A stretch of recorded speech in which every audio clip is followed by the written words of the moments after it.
પશ્ચિમ એશિયામાં ઇઝરાયલ અને લેબનોનને લઈને ખૂબ મોટા સમાચાર સામે આવ્યા છે. લેબનોનમાં જે સીઝ ફાયર છે તેને 3 અઠવાડિયા માટે લંબાવવામાં આવ્યું છે. જો કે તેમ છતાં હેઝબુલ્લાના લેબનોન પર હુમલાઓ ચાલુ જ છે. તો બીજી તરફ અમેરિકાના સેન્ટ્રલ કમાન્ડ દ્વારા પ્લેટફોર્મ એક્સ પર જાણકારી આપવામાં આવી છે કે છેલ્લા 3 દાયકામાં પહેલીવાર એક સાથે 3 વિમાનવાહક યુદ્ધ જહાજ મિડલ ઇસ્ટમાં તૈનાત છે. સાથે જ 15,000 કરતાં વધારે સૈનિકો પણ હવે આ ક્ષેત્રમાં તૈનાત છે. તો આવો જાણીએ શું છે સમાચાર. નમસ્કાર, જમાવટ સાથે હું છું પાર્થ.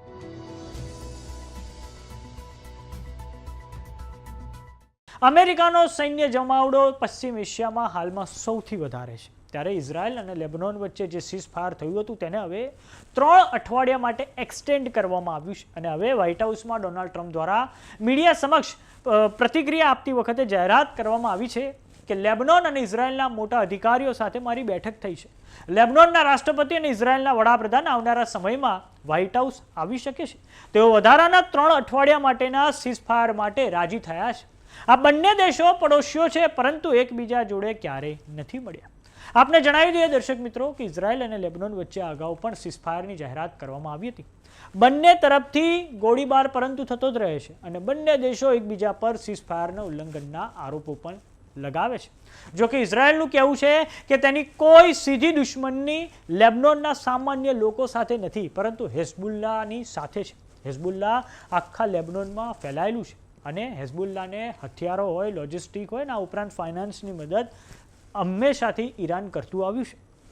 તો હવે ટ્રમ્પ દ્વારા એ પણ દાવો કરવામાં આવ્યો છે કે હેઝબુલ્લાનો સફાયો કરવામાં ડોનાલ્ડ ટ્રમ્પ એ લેબનોનની મદદ કરશે. તો હવે અમેરિકાના સેન્ટ્રલ કમાન્ડની પ્લેટફોર્મ એક્સ પર એક સત્તાવાર તેમના દ્વારા જાહેરાત કરવામાં આવી છે, જેમાં તેમના દ્વારા લખવામાં આવ્યું છે કે છેલ્લા 3 દાયકામાં સૌથી વધારે સૈનિકો હાલમાં મિડલ ઇસ્ટમાં છે. આ ઉપરાંત અમેરિકાના સેન્ટ્રલ કમાન્ડ દ્વારા પ્લેટફોર્મ એક્સ પર ટ્વીટ કરીને એ પણ જાણકારી આપવામાં આવી છે કે દાયકાઓમાં પહેલીવાર 3 વિમાનવાહક યુદ્ધ જહાજ એક સાથે મિડલ ઇસ્ટમાં કાર્યરત છે.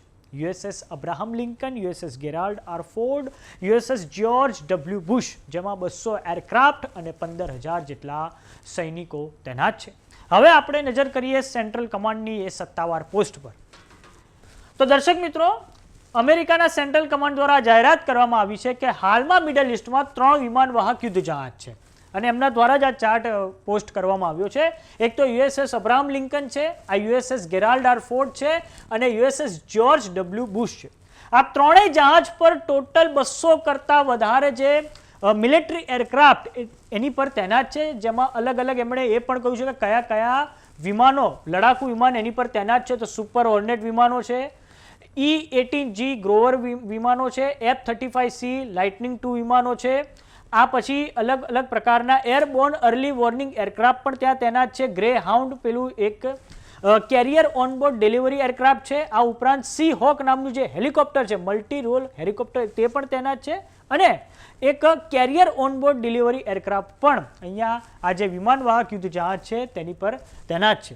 આ ઉપરાંત અમેરિકાના સેન્ટ્રલ કમાન્ડ દ્વારા એ પણ કહેવામાં આવ્યું છે કે 15,000 કરતાં વધારે જે મરીન્સ છે, એટલે કે સૈનિકો છે, હાલમાં મિડલ ઇસ્ટમાં તૈનાત છે. અને એમણે વર્ષ પણ આપ્યું છે દર્શક મિત્રો કે 2003 last time 3 carriers operated in CENTCOM, એટલે કે 2003 પછી પહેલીવાર એવું થયું છે કે સેન્ટ્રલ કમાન્ડમાં એક સાથે 3 વિમાનવાહક યુદ્ધ જહાજ આ રીતે ક્ષેત્રમાં હાલમાં તૈનાત છે. આમ પશ્ચિમ એશિયામાં તણાવ ઓછો થયો નથી. જોકે અમેરિકા દ્વારા યુનિલેટરલી, એટલે કે એક પક્ષીય રીતે જાહેરાત કરવામાં આવી છે કે અમે સીઝ ફાયરને આગળ વધારીએ છીએ, પરંતુ હાલમાં પણ જે વાતચીત છે તેનો બીજો રાઉન્ડ ઇસ્લામાબાદમાં જે હતો આયોજિત, પણ તેને કેન્સલ કરી દેવામાં આવ્યો છે. અને ડોનાલ્ડ ટ્રમ્પે આટલો મોટો જે સૈન્ય જમાવડો કર્યો છે એટલે કર્યો છે કેમ કે તેઓ ઈરાન પર હજુ પણ મેક્સિમમ પ્રેશર જે છે તેની એમણે પોલિસી અપનાવેલી છે અને તેમનો પ્રયાસ છે કે આ જેટલો પણ સૈન્ય જમાવડો છે તે થકી એમણે ઈરાનના બંદરોની નાકાબંધી કરેલી છે, જેનાથી ઈરાનનું જે અર્થતંત્ર છે તે વધારે ભીસમાં આવશે અને આપોઆપ ઈરાનમાં સત્તા પરિવર્તન થઈ જશે. અને આ માટે જ એમણે એમનું જે મિલિટરી કોમ્બેટ જે ઓપરેશન હતું, જેનું સત્તાવાર નામ હતું ઓપરેશન એપિક ફ્યુરી, એનું નામ બદલીને ઓપરેશન ઇકોનોમિક ફ્યુરી કરી નાખ્યું છે.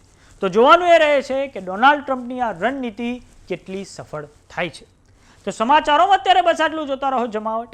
જો તમે અમને યુટ્યુબ પર જોઈ રહ્યા તો સબસ્ક્રાઇબ કરો, જો તમે અમને ફેસબુક પર જોઈ રહ્યા તો ફોલો કરો, સાથે જ અમારી વોટ્સએપ ચેનલ આવી ગઈ છે, જોઈન કરવાનું ના ભૂલતા. નમસ્કાર.